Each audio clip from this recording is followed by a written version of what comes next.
So welcome everyone. So glad that you could be here today, and wonderful that there's so many student teachers here with Bob Gallagher and his cohort as well.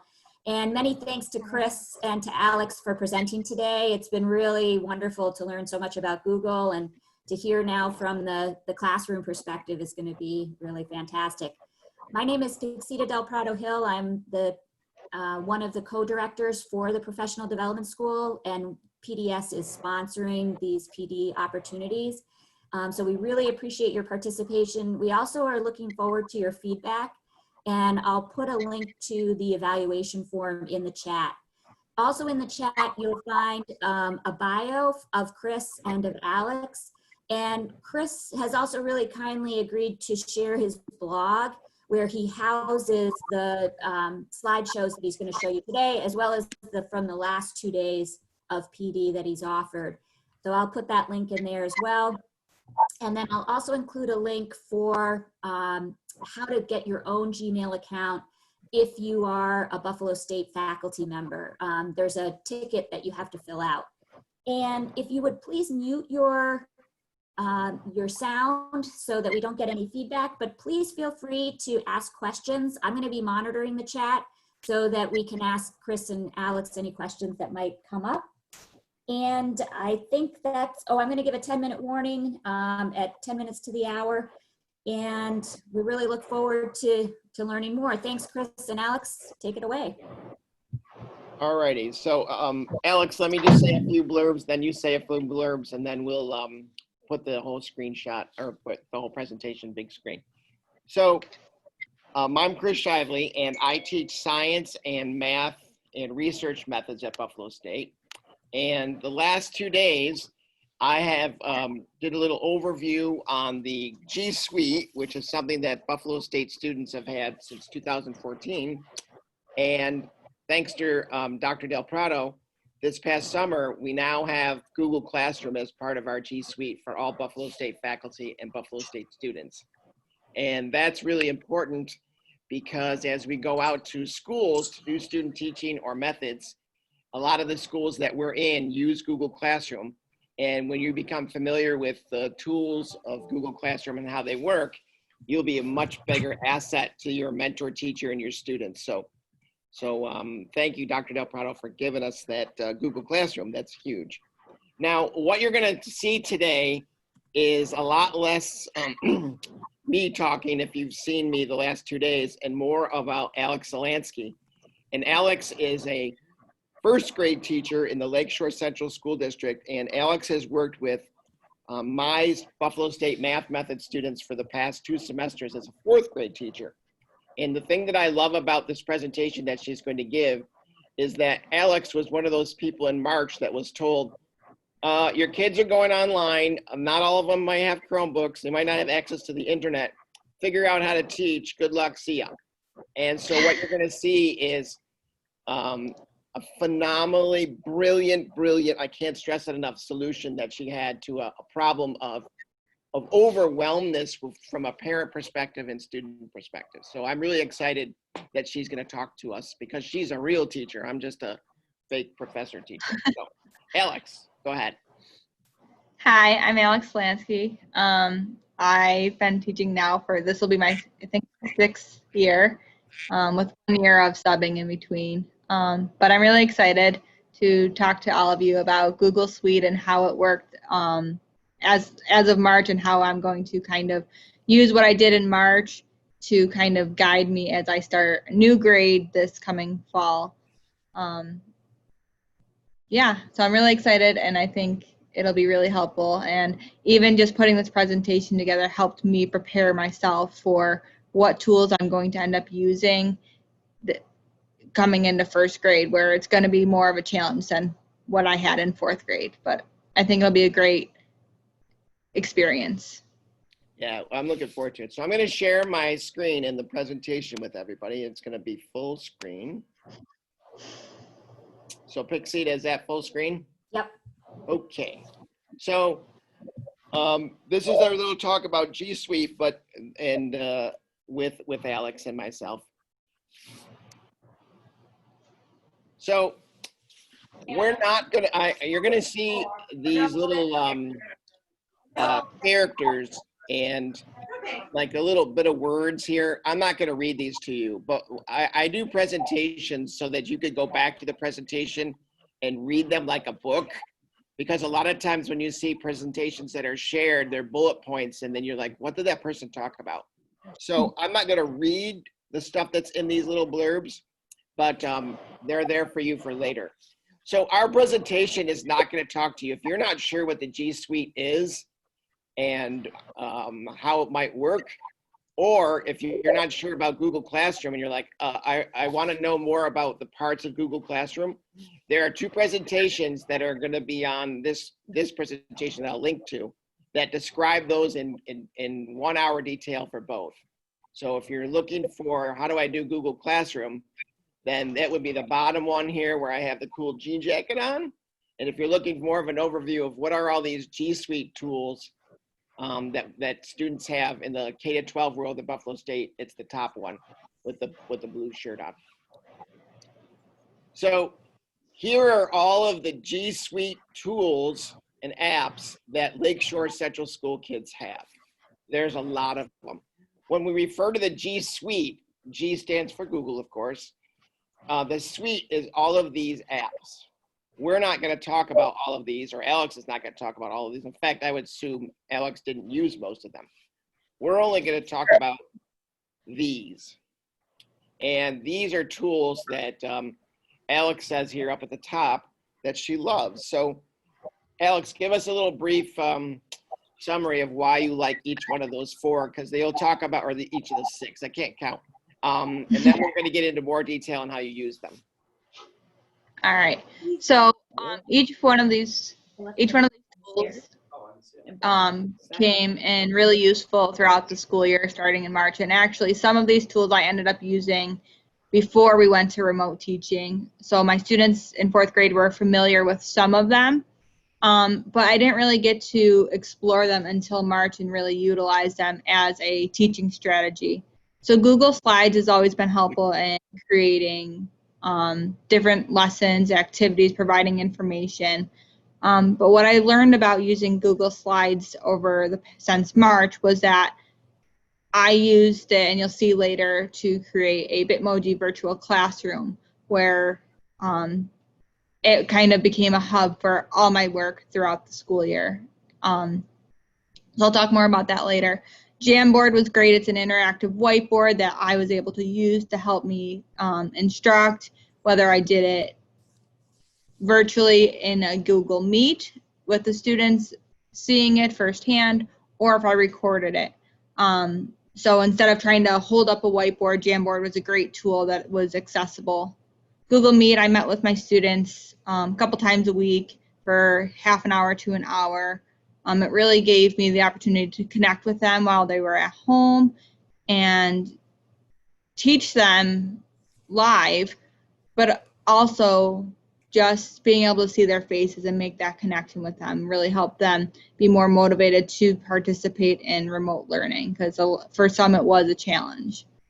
Google Drive and Google Docs, it kind of went hand in hand. Drive obviously organized everything for me and made everything accessible at ease. And then Docs, the nice thing about Docs, and we'll talk more about that as we continue, is that it allowed me to post instructions for students to follow. Students were able to edit and collaborate with each other and with me. And actually, I just thought about it. One of my students would create a Google Doc just to send me a message instead of sending an email, which was really interesting to see that they were able to figure that out, but not email. And then Forms was just a great tool that I used for assessing the students' work while they weren't physically doing hard copy papers. But each one of these tools ended up being tied in together, all underneath Google Drive. And if it wasn't for these tools, I don't know how I would have been able to teach remotely at the end of the school year. So I'm grateful for them. Yeah. So all of these tools were organized and communicated to students through Google Classroom. And that's what's so exciting about what we have now at Buffalo State, is this Google Classroom to show you how to get these tools out to the kids. So Alex kind of talked about why she loves the Google Suite, but could you just hit on maybe two of those points, Alex, and talk about two you think are the most important, not only as you as a teacher, but really about your children and how they were able to learn remotely? So the one thing that I think was really important was having a routine with the students, because a lot of them thrive on structure, and not being in school, not having a schedule to follow every day like we would if we were in the classroom was difficult. So I kind of created a routine for them that developed over the course of the 3 months, where at first I was posting schoolwork every day, and I got feedback from students and from parents that it was a lot. So I started a routine where I would post all the work on Mondays for the entire week, so that the students knew Monday morning by 8 o'clock, the work for the week was up. They knew where to look, and they just became so familiar with it that I wasn't getting thousands of emails saying, what do I do now? So I think having a routine and teaching them what expectations to have during remote learning was really important, and Google Suites helped me accomplish that. The other most important thing I thought of is student voice. Google Classroom, I kind of thought of it as a educational Facebook for some of the students under the stream, which you'll see later, that students were able to communicate with me and they were able to communicate with each other. It allowed them to give their opinion on certain topics and still be heard, whereas in class we would have small group sharing time where we talk about things that were going on in their lives. So Google Suites and Google Classroom really allowed them to still have their voice be heard. And one other thing was that it was very user friendly for me as a teacher, for any colleagues that I worked with, for the families and for the students. March was very overwhelming for the students and for the parents. So as time went on, I figured out how to make it more user friendly. But those are the most important things I thought I learned by using Google Suites to teach. Thank you. So I just want to emphasize just one part. One idea for the Google Classroom, and why I'm so excited that we can share it with Buffalo State student teachers and teacher methods students, is it's an amazing organization tool. Google uses a simplification design where there's lots of white space around very simple text. And I think it's easier for teachers, and I think it's easy for kids, and easy for parents to understand and navigate the system. Okay, so these are three important parts of Google Classroom. And so it's kind of hard to know, if you've never seen what Google Classroom looks like, what the stream is, what classwork looks like. You all know what a calendar looks like. But, so Alex, tell us how you use the stream for kids. So stream was really important, and the stream was part of the routine that they followed. The students knew that on the stream I would post announcements about things that were going on during the week, topics we were going to be covering. Sometimes I would share a corny joke with them just to give them something to smile about. The stream is where I posted all the work for the week. I posted our Google Meet links, any newsletters that we use, and again, this goes back to the students having voice. Students could comment on any messages I sent out and kind of communicate with each other. Sometimes I would pose a question for them to answer, or I'd ask them like how things were going, what are some new things that they've been doing. So stream was probably the most important part of using Google Classroom, because it was where everything was posted. And the students knew first thing they need to do once they log in is to check out the stream, what's going on. Classwork, I'm still kind of navigating. I learned a lot about it over the past couple months. Probably maybe halfway through remote learning is when it really started kicking in. But through classwork, I was able to post and schedule assignments, and the scheduling assignments was so helpful, especially because all schoolwork was posted on Mondays. So everything, you could push it out to be completed right away, or you could schedule it for 3 days from now so that the students weren't overwhelmed. The other nice thing about classwork was that you can post specific assignments for each individual student, or you can post assignments for just a certain group. So that was really helpful when I'm considering like my different reading groups. What kinds of book levels do I want them reading or working on? It gave them due dates, and it also kind of helped them set goals for themselves throughout the week. If they didn't want to do everything all at once, I made sure that they knew that was okay, but they still set goals. And also under classwork, I was able to post videos, whether it was from YouTube, Brain Pop, Mystery Science, or if it was just me recording a lesson that I was doing and that they can go back and see. In Calendar, I actually didn't learn too much or use Calendar too much to my knowledge. It's something that Dr. Shively was the one who kind of introduced it to me, but it helps you schedule Google Meets, see the due dates of when assignments are due, and it really helps stay organized. And this, I think, is going to be extremely helpful this coming school year for not just the students, but for the parents, so that they know what their expectations were. Yeah, before I go to the next slide, this calendar, one of the brilliant things about the G Suite is that the Google engineers, the programmers, have integrated everything. So you could create an assignment in classwork, it automatically gets posted to the stream, and it gets added to the calendar, and you only have to use one tool, which would be classwork, which you'll see a little bit later on. Okay, so next slide. So here is an example of how you can enter something into the Google Stream. And so what Alex was talking about, where you can set it for some of your students or all your students, this is a wonderful way to differentiate instruction. So up here is where you would choose who you're going to send it to, and then you can add a little brief descriptor. But when Alex was talking about adding video and movies and files, you can add those 4 things right here. And then you just click post. So the stream, I'll show you what it looks like in a little bit second, but that's how you would enter something.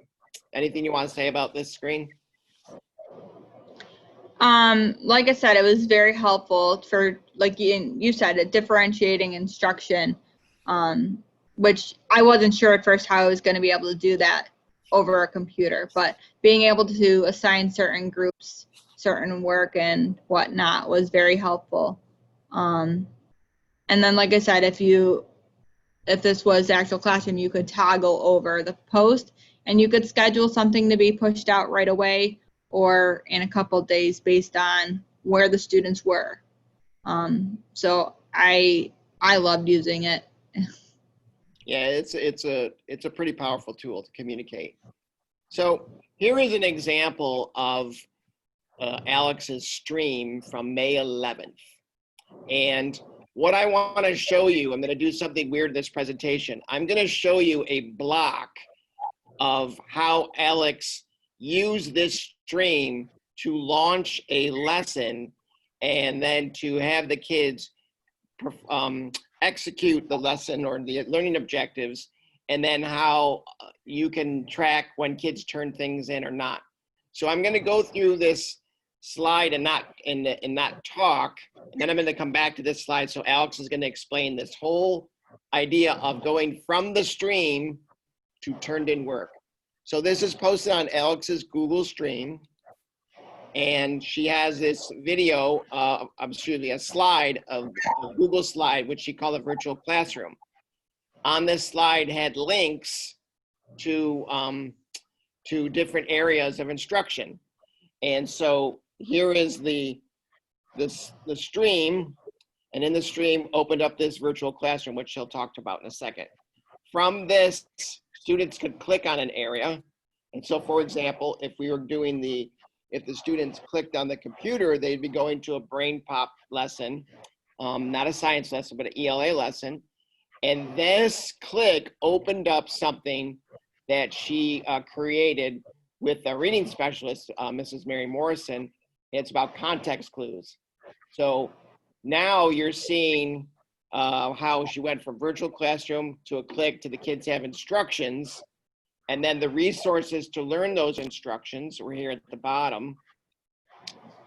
And then when you clicked on one of the resources right here with the directions, it was a Google Doc that kids could follow to show that they have gone to that video and learned something. And then from there, you can see that there's a section in Google Classroom where it shows if the kids have turned something in and what they've done. So you see there's a Google Doc. Now there's a Google Doc that's been opened from one of her students. And then over here on the right-hand side, there's other options and tools that the teacher could use. And then there's a section where you can see who turned in work and who did not. So all of this could have been put right in a classwork section, and Alex actually did do that. Maybe she didn't do it intentionally, but like I said, everything is integrated. And the reason why Alex went to that Google Slide virtual classroom, from what she told me, is that this became overwhelming and students didn't know where to go, and there's a lot of text work. So she's going to talk about in more detail that sequence of slides I just showed you. So we'll start from the beginning, which is your Google Stream. Okay, Alex. Okay, so like I said, when we switched right away to remote teaching, I was posting student work once a week or once each day, probably 4 to 5 assignments, and I would post it on stream and just list everything that I wanted them to do with the short message. Well, I thought just for myself, like going through every single day trying to upload it was a lot of work for me, and I was just posting it.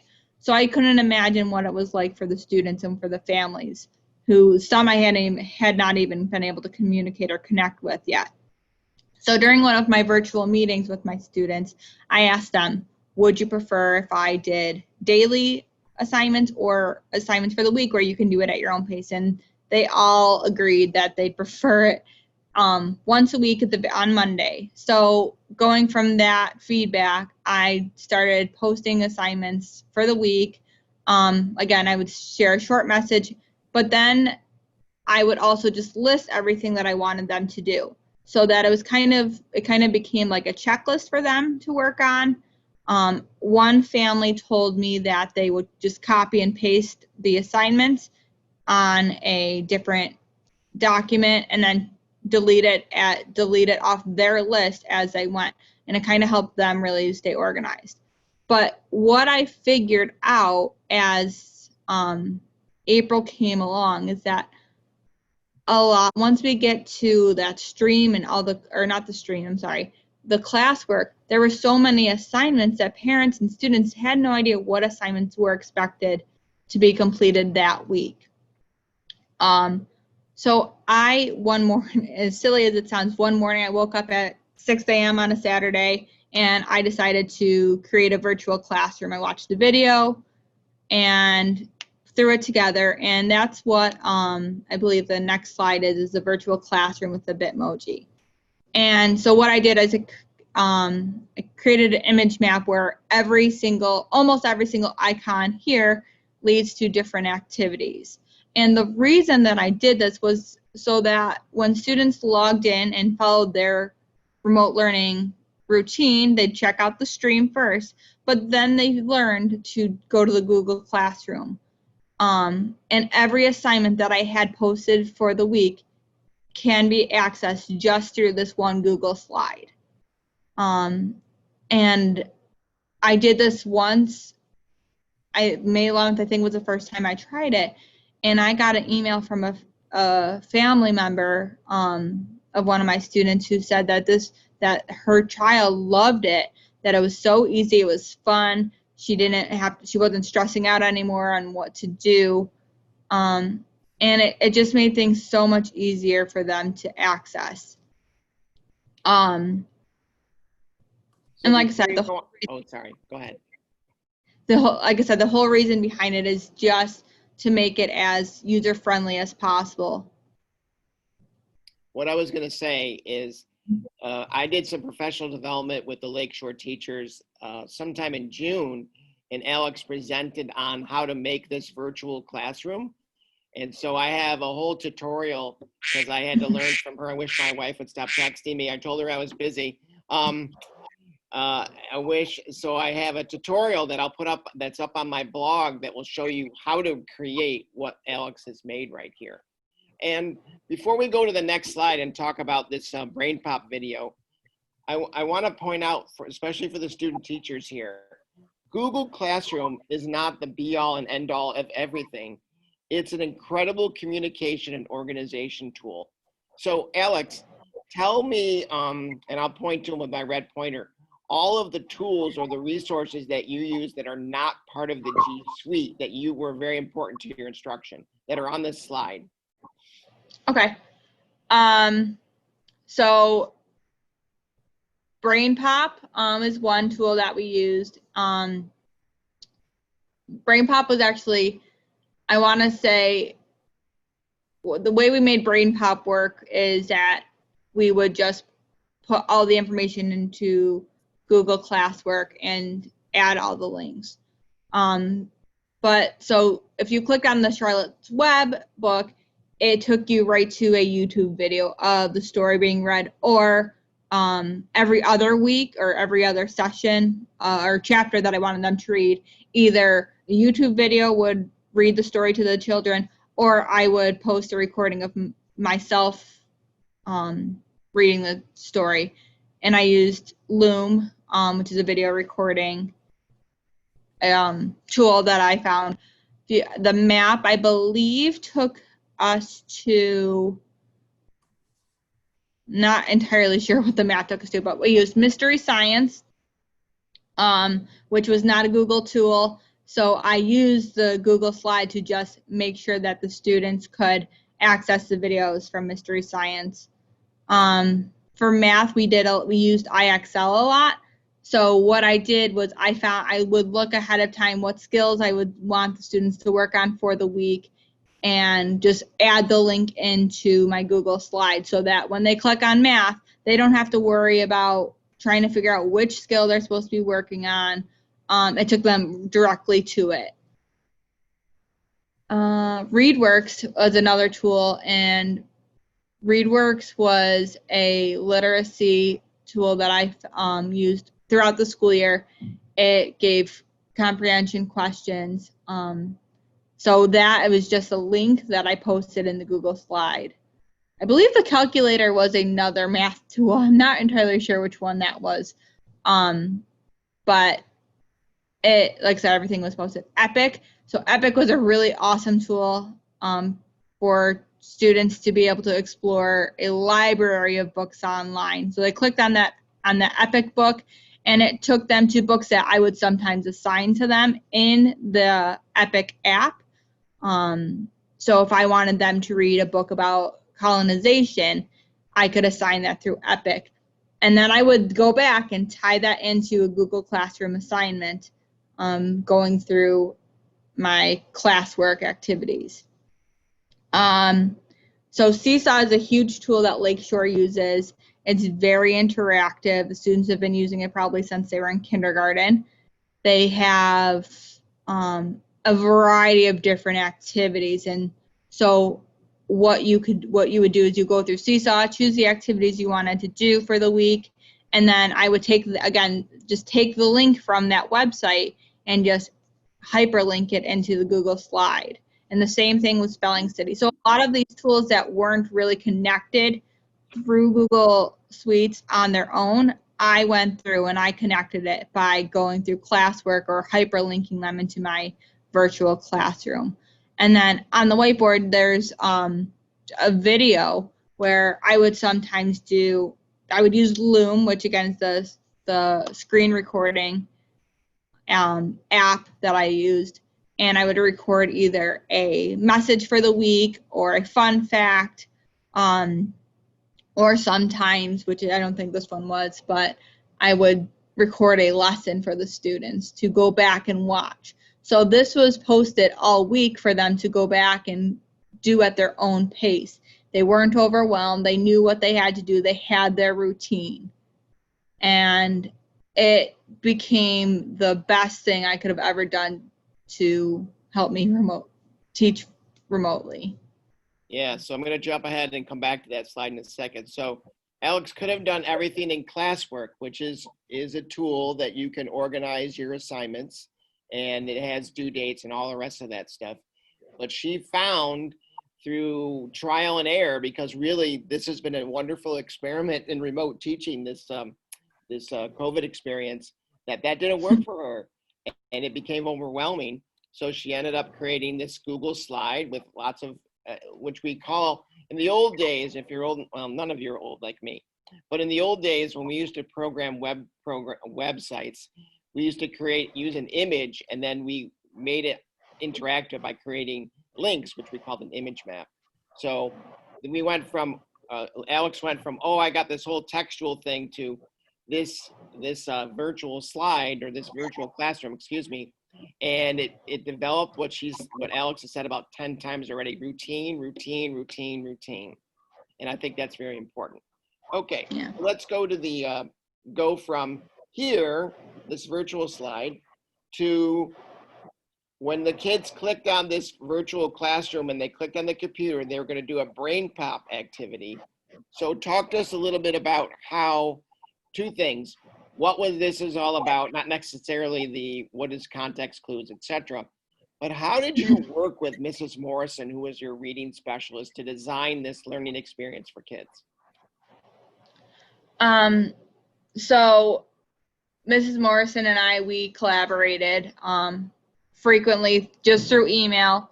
And so this was kind of her, I guess, contribution each week, as she would choose a brain pop video and ACEs. And ACEs is something that Lakeshore, or at least AJ Schmidt, uses to help students develop writing skills.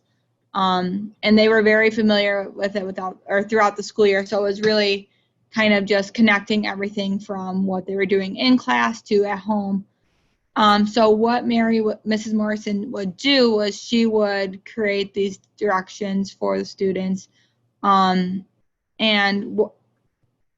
I can't point to it, but she would upload it all under a classwork activity, giving all the instructions so that there was no confusion on what they needed to do step by step. And then she would add the video, so it's all in one place. And then she created the Google Docs, and there's an option, and I believe we have it in here to show later, to either just show directions to the students where they can just view it. There's an option for the students to collaborate together under Google Docs on an activity or an assignment. And then the option that we chose specifically for Brain Pop and ACEs was we made a copy with just a click of a tab for students to have their own copy of the activity, so that when they clicked on it, it had their name on it, and all they had to do was read the directions and start typing.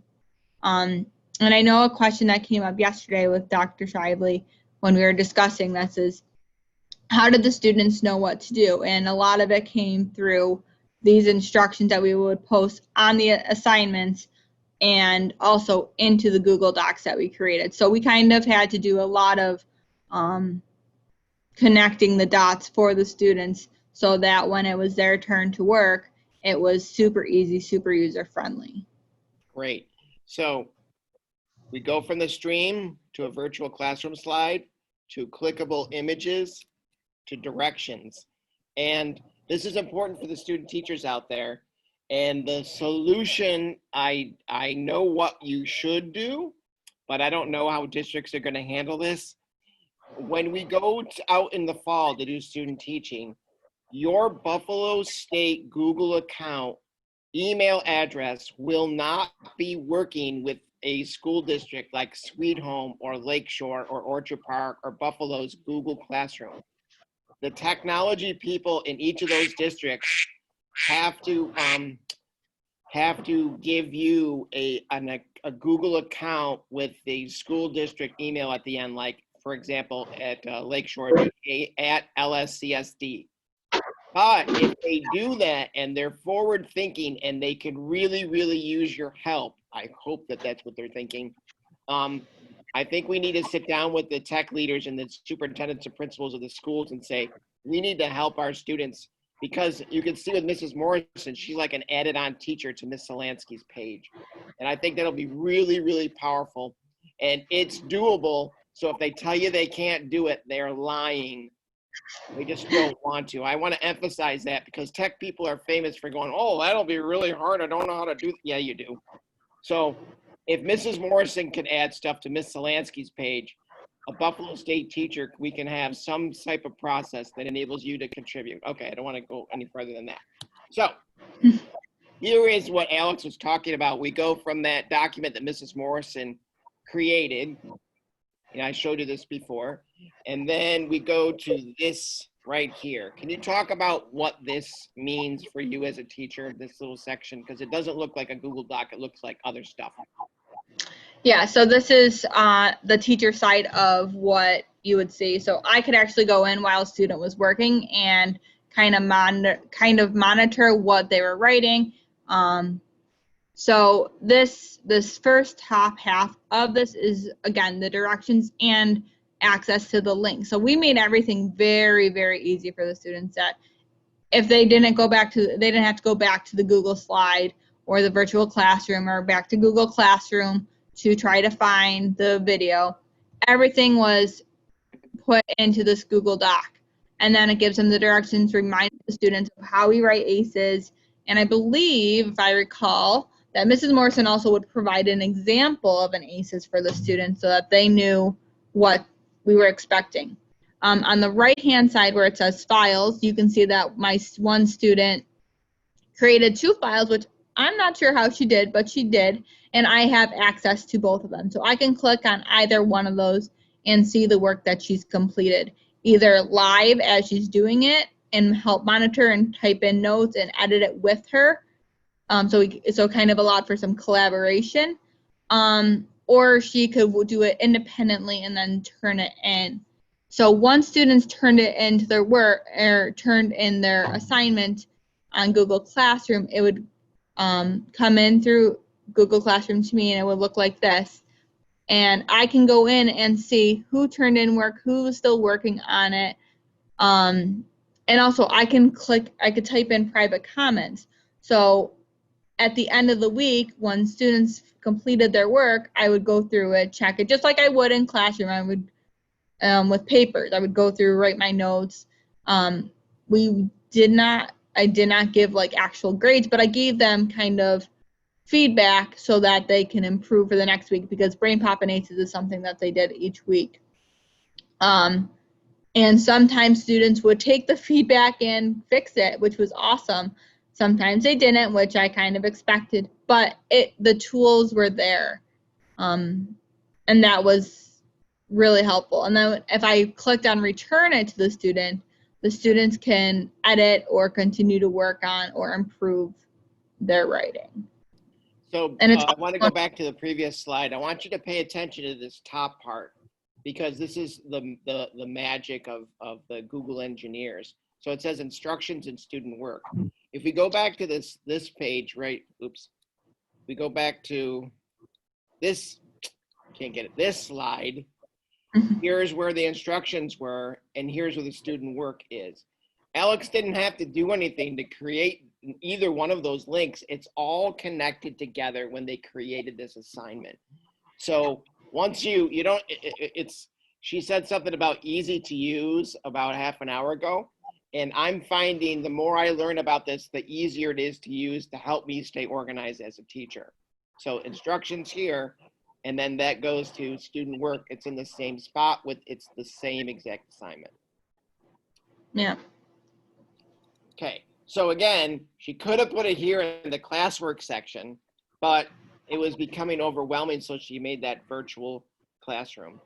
Now, for those of you that haven't seen the Google Classroom presentation from yesterday, I'm not going to talk in too detail, but there is also a section about people, which shows all the teachers and the students in your class.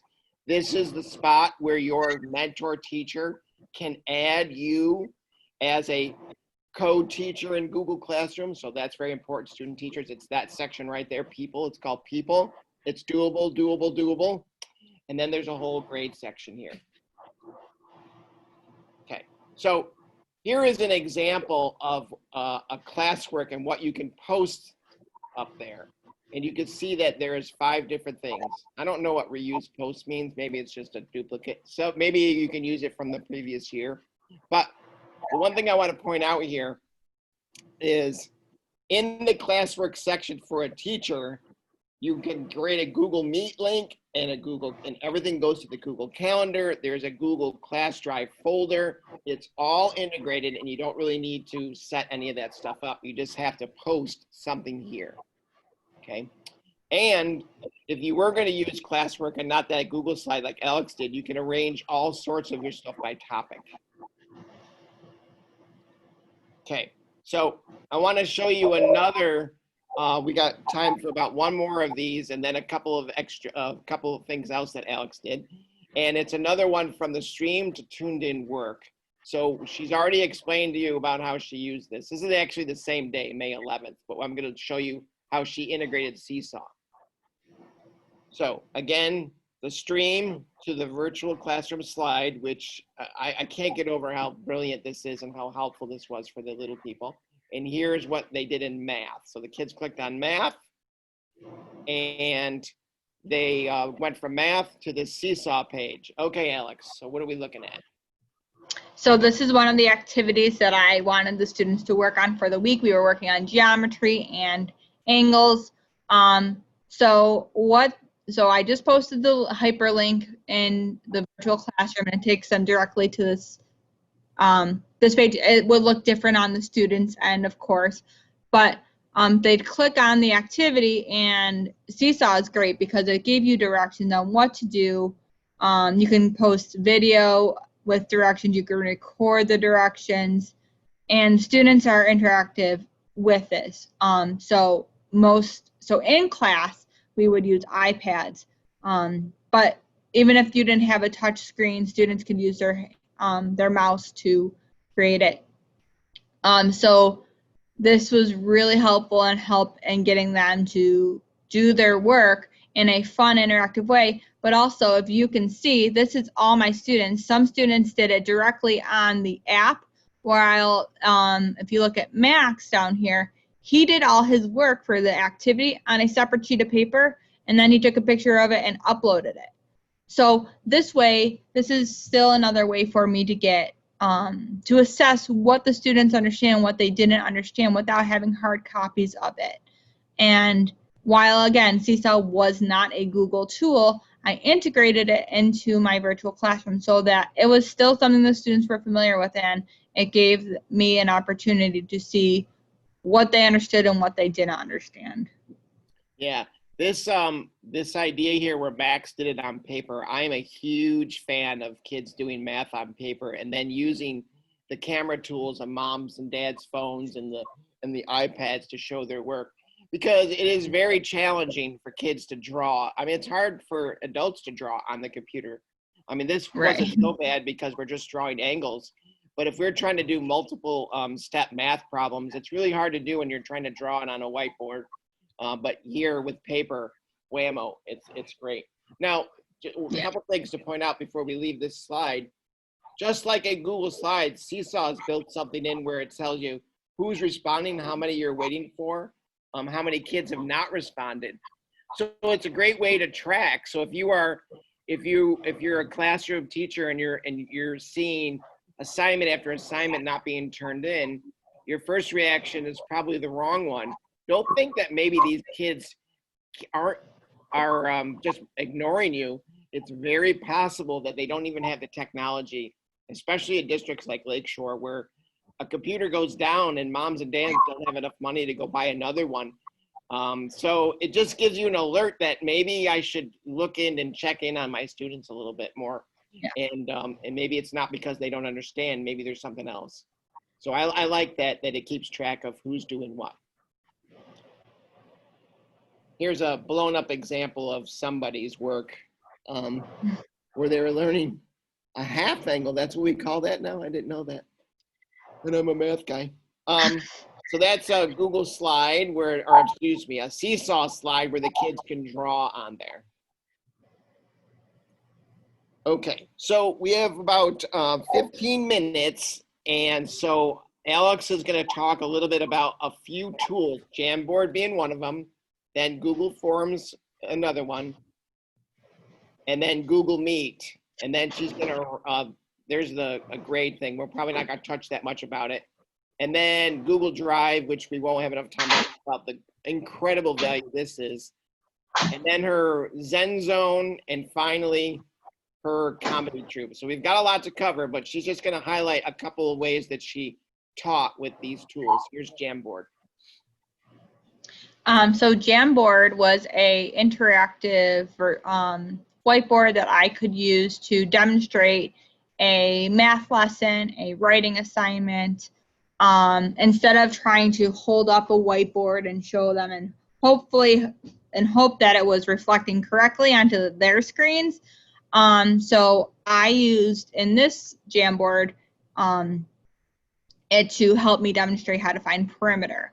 And this was all during a Google Meet with my students. And you can see that one of my students is holding up his work. So a lot of the questions that come up are, how do you know the students are working? Well, for my class, I would use the honors code, but also sometimes I would just have them show it to me during our Google Meet, or they would take a picture of it and send it to me through Google Classroom, through Seesaw, or sometimes through email. But the nice thing about Jamboard is that I can share, so I'm sharing the screen with the students. It saves any work that I did, so I can go back to this Jamboard and pull it up if I wanted to reuse it, or take a screenshot of it and send it out to the students to go back and see. So it's kind of like their class notes that they would be seeing if we were in class, to kind of help them guide their questions and their problems that they had. If you notice on this screenshot is that I have a split screen here so that the students could see the questions that we were working on, and they could also see the work that we were doing.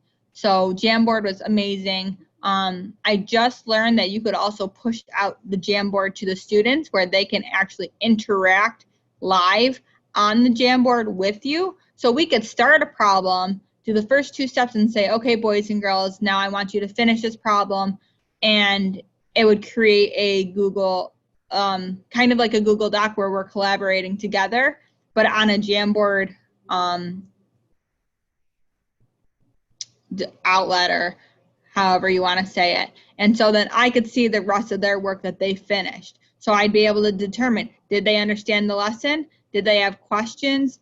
Is there a skill that they are lacking? What can I improve on? What do I need to do next? So Jamboard was amazing to use, and I'm still learning the navigation around it, but for the basic use of it, it really helped me understand and gauge where my students were on the different math lessons. I first heard of Jamboard from one of your first grade wizards of teaching, Mrs. Giovanetio, and she told me that she was using it to teach first graders math. And I thought, I got to check this out. And she just raves and raves about it because it is exactly what you said. So yeah. Using Jamboard in connection with Google Meet enables you to have a live classroom, and you have a way for kids to show their work. So Jamboard. For those of you that are student teaching at Buffalo State, I just requested Jamboard to be added to our G Suite, because for me right now, I don't see it. And I think it's something that's included with Google Suite. So if you go there, Buffalo State student teachers, you're looking for it, know that we are in the process of trying to get it for us, and it shouldn't cost us any money. We'll see what happens. Okay, here is Google Forms. So Google Forms is just a easy online assessment or quiz, formal or informal, that I would use. So for this specific assessment that we're showing, I had students read a text about colonial life, and using that information, they could answer questions. And the really great thing about forums is when I'm creating these these quizzes or assessments, if they click on an incorrect answer, I can write in a response of why the answer is incorrect, or why the answer is correct. So I think it's a great tool to use to assess the students, but also kind of help them understand why they got their answers incorrectly. Because I can't sit down next to them and say, well, Billy, this is incorrect because of this. So Google Forms was great to kind of give them the reasonings of why answers were incorrect. And you could include a reading. If I wanted to, I can insert a article I would want them to read or a story. I can include a video. And the really nice thing about this is it automatically grades it for you. So you don't have to print any of this out and write it up on it. The Google Suites grades it for you and gives you a score. And then you can go back and look at the results of what the students chose as their answer. It can kind of also give you a lot of data. So if they didn't understand a certain section, or if I had made this into a math activity, I could see what skills they need to still focus on. So Google Forms was a great tool to use to assess the students, use that to guide my instruction, but also provided me with a lot of data that I was missing out on not being in the classroom. So before I show you another example of a forum, this is for you EdTPA folks, and who knows how we're going to do that this fall. But let's say that we did EdTPA in the normal way, and you had to teach a lesson and acquire some data and then look for patterns in the data.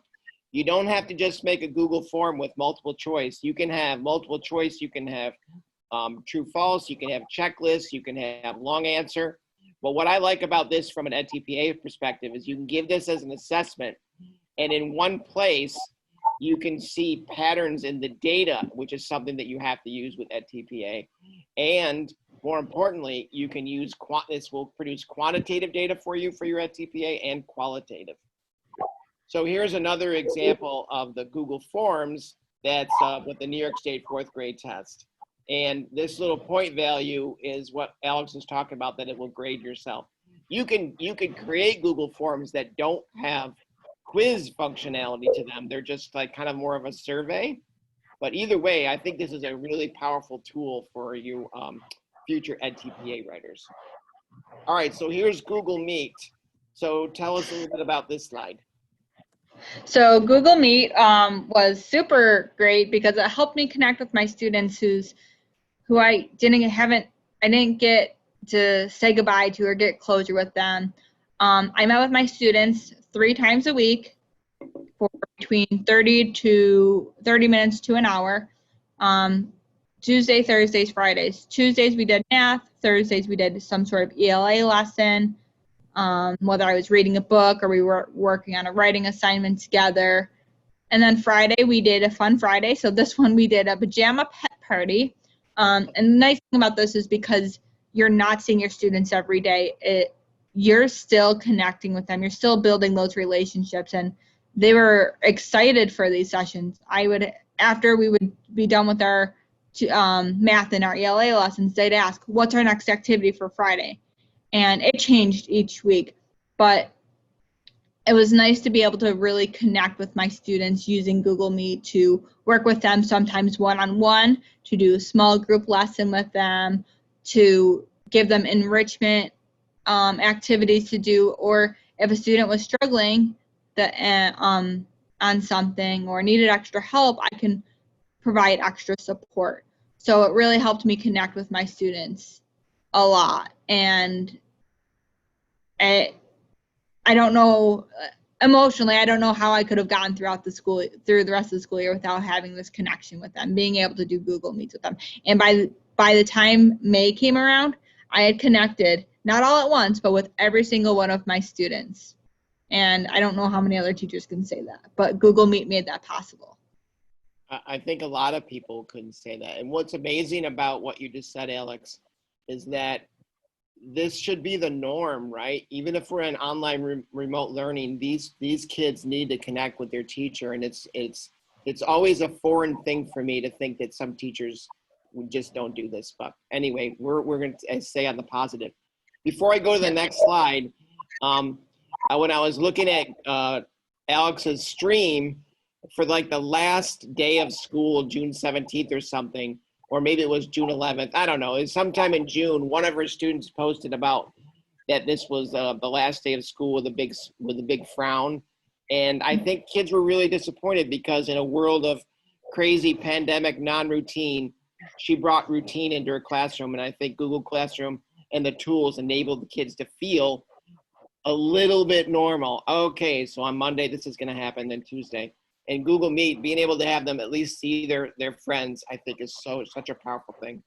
All right, so real quick, and we won't go through this because I want to get to the comedy troupe because we only have about a few minutes left, 7 minutes. Google Classroom has a extensive grading system, and all of the things that you're seeing here, once the kids are in the classroom, and you create assignments, the engineers at Google have created these for you. Alex did not have to create these like if you did with an Excel or a Google Sheet. So every assignment that's created, that's graded, is automatically added to this grade section. Kids will not, when they go to their Google Classroom, Alex's, her 4th grade kids, they did not see this grade section. This is a teacher view, but they did see stream, classwork, and people. And I couldn't live without it. And if you go to my first presentation that I did on Tuesday, I explain in great detail the importance of Google Drive from a perspective of organizing your materials for your kids, and very important, having a place where they can organize and upload their stuff so it's archived in a place, one simple place. So you'll have to check that out if you're interested. Okay. So this is all the virtual Zen zone, yada, yada, yada, yada, yada, yada, yada, what she says, but really, what was this all about, Alex? Why did it come about, and how did you make it? So for this, I also used Google Slides to create this, just like I did with my virtual classroom. And I made it a interactive Zen zone. So it's what Zen zone means to me is a place where students can use different tools to help them with mindfulness, relaxation, stress relief. So I decided to do this because when we're in the classroom at Lakeshore, or AJ Schmidt, and I think it's all throughout Lakeshore, but each classroom has a calming corner or an area in the room where students can go to kind of help them debrief of any stress or trauma that they might be going through. So I created a virtual one because I know that for some students, school is a safe haven, and they needed these tools they needed the calming corner, the Zen zone tools to have access to help them deal with the stress of being at home and not being at school.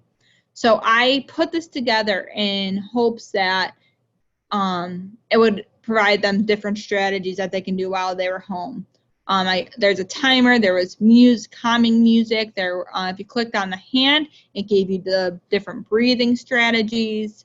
If you clicked on the bookshelf, it took you to a book that talked about dealing with your emotions.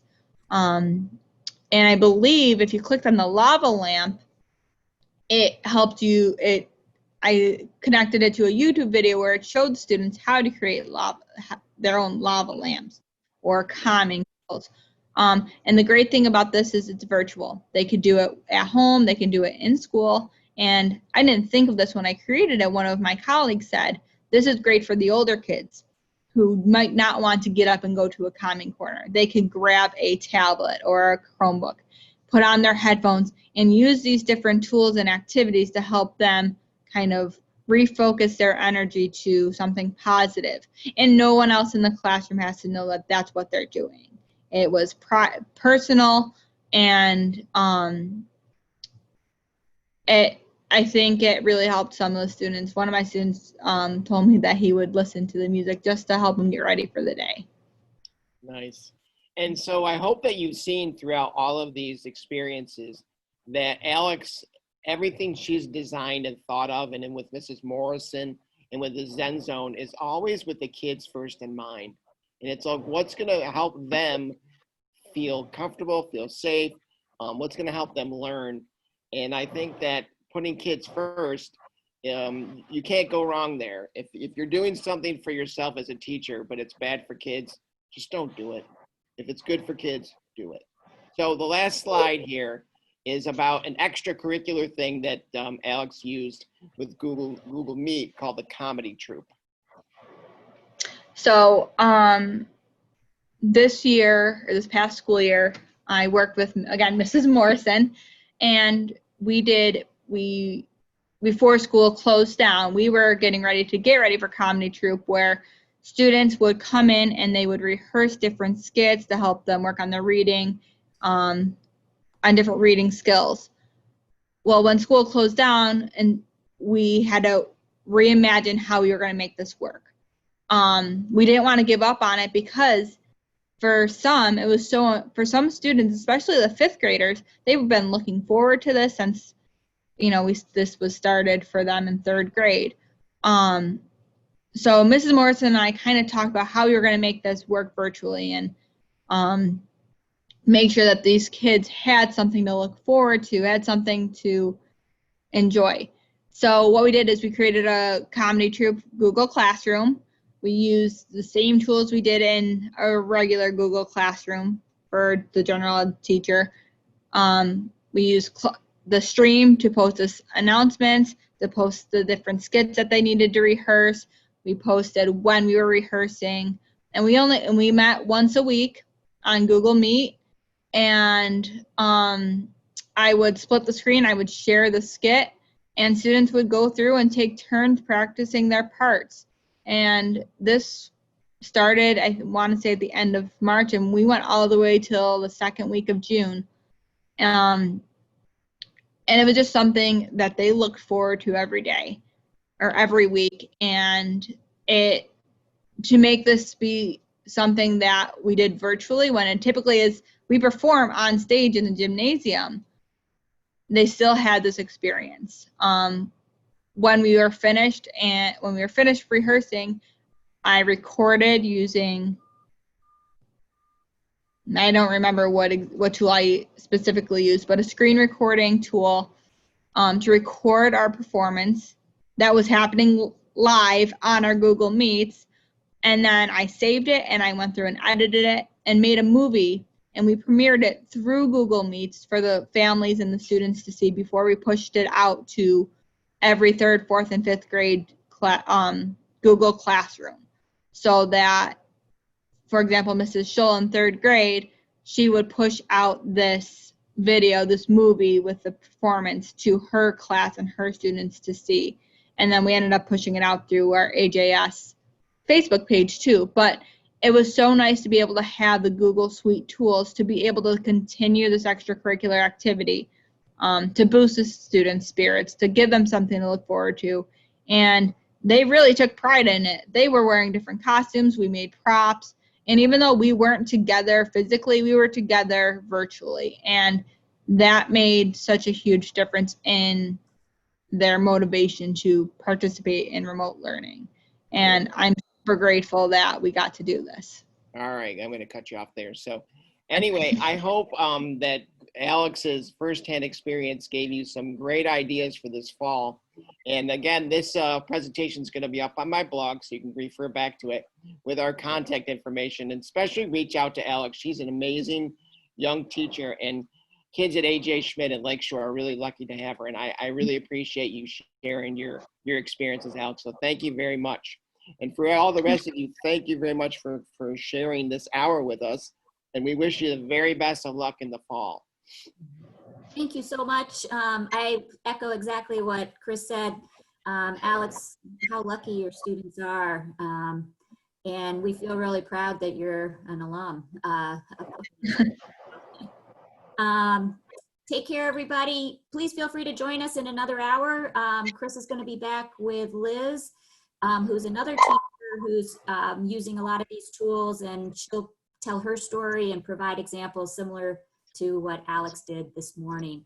So see you soon, and thanks again. Please be sure to fill out the evaluation form. We are very curious about your feedback. Thanks, everybody. Thanks.